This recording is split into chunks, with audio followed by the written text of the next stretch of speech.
ఈ రోజు 5వ పాసురం మనం చూసుకోవాల్సింది. ఈ 5 రోజుల నుంచి అమ్మ మనకి ఏం చెప్పింది? భగవంతుడు 5 చోట్ల ఉంటాడు అని చెప్పింది. పర, వ్యూహ, విభవ, అంతర్యామి, అచ్చ. ఈ 5 చోట్ల ఉంటాడు. మొదటి పాసురంలో ఏం చెప్పింది? పరవాసుదేవుడు అంటే శ్రీ వైకుంఠంలో ఉంటాడు శ్రీమన్నారాయణుడు అని మొదటి పాసురంలో.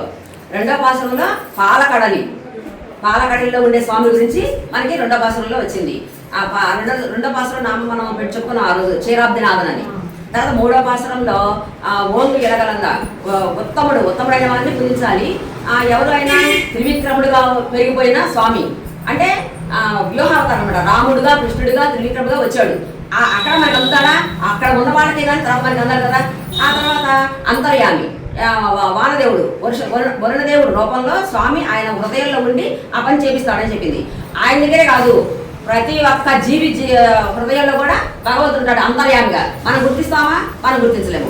ఇక 5వది ఈ రోజు పాసురంలో అచ్చామూర్తిని మనకు కనపడేది. ఇప్పుడు మన కలియుగంలో నామస్మరణే మన ఒడ్డుకు చేసేది. కలియుగానికి నామస్మరణ. ఈ నామస్మరణ చేసుకుంటూ వెళ్దాము. మీరు దేవుని నామాన్ని భరించుకుంటూ రండి, మనం అందరం కలిసి వెళ్దామని ఆండాళ్ళ తల్లి ఈ రోజు మన గోపికలతో చెప్పింది. చెప్తే వాళ్ళు ఏమన్నారు?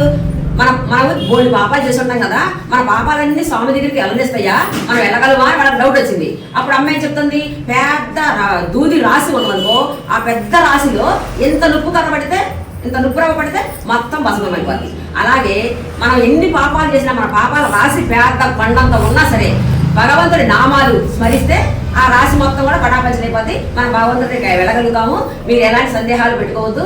నామాన్ని తలసండి. యమునా తీర విహారి, నందమూరి విహారి, బృందావనచారి, ఏ నామమైనా పర్వాలేదు.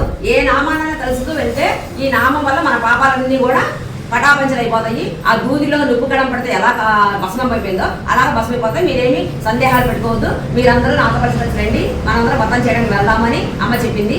ఈ రోజు పాసురంలో పద్మనాభ అనే నామాన్ని ఇచ్చింది.